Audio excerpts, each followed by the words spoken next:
So first of all, who's going to be the Republican nominee, presumably against Joe Biden? At the start of 2023, this seemed like a very up in the air question. You can see the trend line for the candidates. And remember, at the start of 23, Republicans were coming off a pretty rough midterm. Candidates who'd been closely aligned with Donald Trump had lost key races in 2022. At the start of 23, Ron DeSantis was running pretty close in the poll average to Donald Trump. And then look what happened. It just exploded here for Trump and went the other way for DeSantis. What happened right around here in the calendar? That was when the first indictment of Trump came down, the one from the Manhattan district attorney. It almost seems to have triggered a rally around Trump effect among Republicans, and that's just held all year through all of the legal drama and everything else that's happened. And here we are at the end of the year, and in the average, Trump just, open lengths ahead of Ron DeSantis, Nikki Haley, and Ramaswamy, and Christie too, for that matter. All right, guys, so we got to talk about some more bombshell news about how the Democrats are essentially trying to overthrow our republic, even though they claim that they're trying to protect democracy, okay, aka their dictatorship.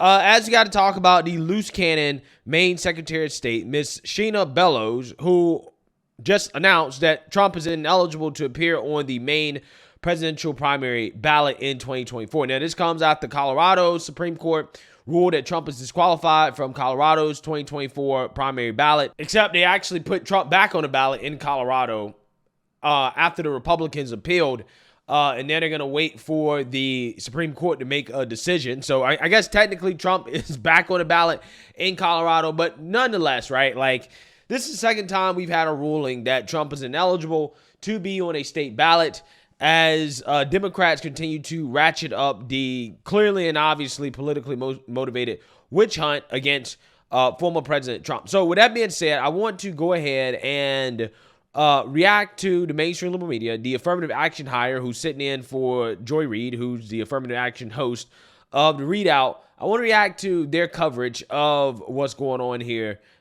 in Maine. Breaking news tonight out of Maine, where a move by the Secretary of State has made Maine the first state to officially remove Donald Trump from the ballot on 14th Amendment grounds.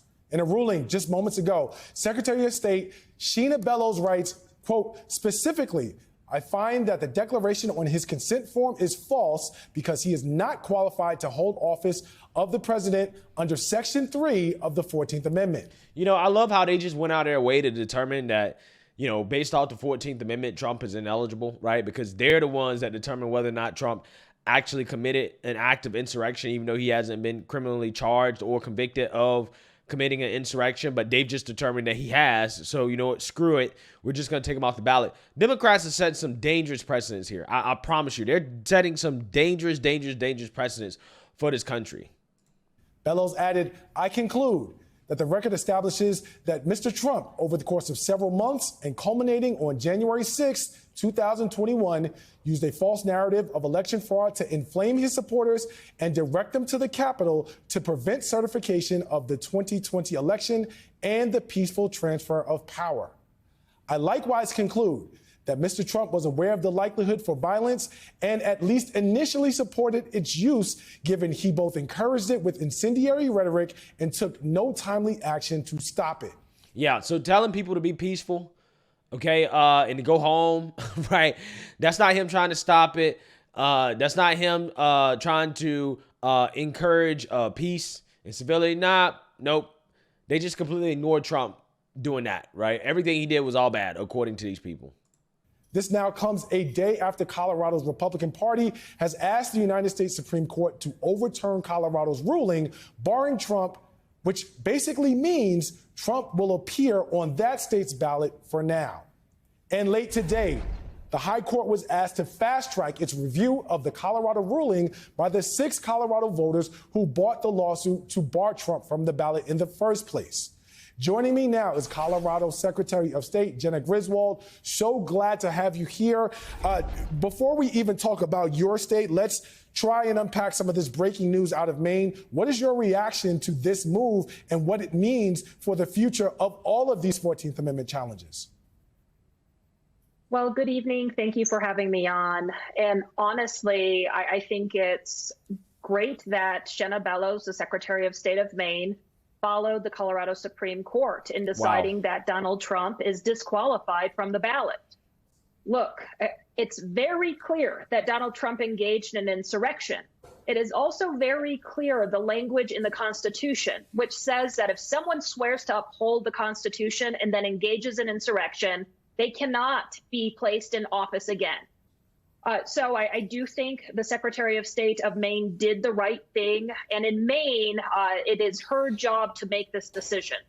She also recognizes that it's very likely it's going to be appealed. And like in Colorado, has put a stay, so a hold on her decision to allow the appellate process to play out. So again, basically what's happening here is that they're just doing it. And then they're saying, well, we're going to see what happens, right? We're going to do it, and then we're going to let the courts handle it because we really don't want Trump on the ballot, and we're going to cross our fingers that the courts agree with us. So with that being said, I want to bring in my friend, Mario Frado, to help discuss this breaking news of Trump being kicked off the Maine 2024 ballot by the liberal Secretary of State. Mario, what is your take? Well, this is sad, but it's something that unfortunately I think we were all expecting to happen. Colorado was the first state to go out there and actually pull Donald Trump from the ballot. Now you're seeing this rogue Secretary of State make the same move in Maine. I think what her real point is to set a precedent here for a lot of these liberal secretaries of state to make the same move and then say to the court, hey, try and do something about it then. And I think that's all the more reason we're going to see the Supreme Court have to step in here and say, look, this is the highest office in the land. At the end of the day, the federal government is going to take precedent here over what should happen with a federal candidate. And ultimately, the Supreme Court has to decide it now. But I just think they're so scared of Donald Trump that if they really thought that he couldn't win and, you know, he was the Democrats' dream candidate, like they said back in 2016, they would leave him on the ballot and let him lose if that's what they truly believed. But I think they're running scared right now, and they're doing anything, whether it means cheating, whether it means stealing, whatever they got to do, they're going to do it. And in this case, they took another shot. Yeah, I think that it is very interesting how all this stuff is happening at one time. Okay, like now all of a sudden, oh, well, one state is trying to take Trump off the ballot. Oh, it worked in Colorado. Then you got all these cases being challenged in all these other states. Like, you had 3 years to attempt to do this, right? Like, it's so funny how all of this, like the indictments all happen at one time, all the court cases are happening at one time, all of it, like Trump being pulled off the ballot or the attempts to pull out Trump, pull Trump from the ballot is all happening at one time. To me, it just seems so obvious that this is coordinated, right? That this is clearly something that has some type of central planning to it. Especially considering how in the polls Trump is dominating, right? I mean, with each new indictment or each time they try to kick him off the ballot, he grows stronger. Do you think that this actually is going to backfire on Democrats, what they're attempting to do? Absolutely. Just like every time when they pull something like this, it goes right back in their face. And I think that it shows how scared they are, but it also showed that there's no low that they're willing to go to. I mean, can you imagine if this were the other way around? There's no conviction here. There's no real crime.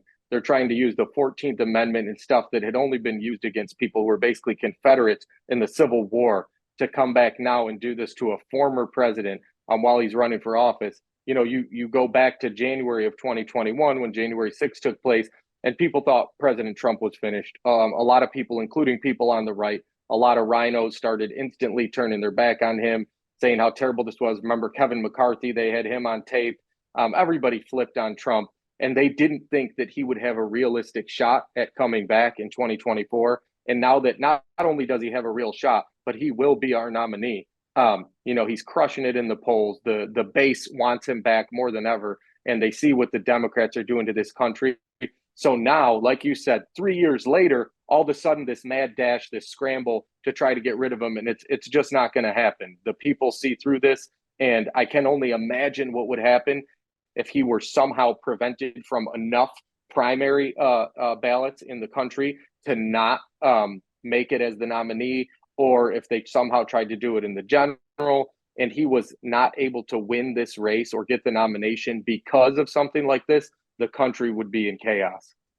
Yeah, I think that what I'm most kind of shocked by is the fact that Democrats are not afraid nowadays to set new precedents, right? Like before, Congress wouldn't do something or politicians wouldn't act because they're afraid that no, this is going to set a new precedent. This is going to change the way that we do things. Except Democrats don't care about that anymore. Almost goes to show you how not fearful they are of Republicans in the sense that they will do something completely unprecedented. I mean, like I don't understand how can you justify pulling somebody off the ballot for citing the 14th Amendment when he has not even been criminally charged with the insurrection. Nobody that had any role in January 6th has been charged criminally with an insurrection or been found convicted. So how can you use that as a means to say, oh, well, he should be pulled off the ballot because he incited insurrection when he hasn't been criminally charged for it. And it's not like he couldn't be criminally charged for it. He hasn't been. So again, it doesn't make sense. It's a precedent that's being set. I think it's very scary. It's like you could just arbitrarily decide, like, nope, we don't want this person on the ballot because we're afraid that he, might win. We disagree with him politically. And again, usually you don't see stuff like this happening in this country, but it is happening. I think part of it's because they just don't fear Republicans and retaliation, honestly. No, they don't, and they don't respect us. And quite frankly, there's a lot of people within our own party that act the same way. And that's all the more reason that we need to support President Trump now, because the rules essentially have not applied since he first launched his campaign back in 2015. They were spying on him, which would have been unbelievable. You look at something like Watergate, and we think how it shook the country. What they did to President Trump is worse. They impeached him twice. Now they're trying to prevent him from holding office. That's why I came out. I launched my campaign in October. I just endorsed President Trump. I'm running against one of those weak Republicans who flip-flops right now, will not support President Trump. Just to throw that out there, guys, I'm running against Claudia Tenney. She had Trump support in the past. She has supported him in the past. It's been over a year. She refuses to endorse him, says she wants to hear from other candidates. So just like the Democrats are doing, just like a lot of the rhinos are doing, my opponent in this race is doing the same thing, waiting to see, will the government take President Trump down? Will he end up in jail? Will he end up ineligible to be on the ballot? And they're not going out and defending him. And that's what we need. We need Republicans to stand up right now and say, look, this guy was not only was a president, he was a damn good president. He's trying to come back. And instead of sitting here and picking sides or waiting to see what happens or which way the political wind blows, they should come out and say, we need to get behind him because this is dangerous. Bottom line, this is dangerous, and this is taking away our voice. Because if we can't vote for the man we want to be president of the United States, then how can we consider ourselves free people in this country? We just can't do it.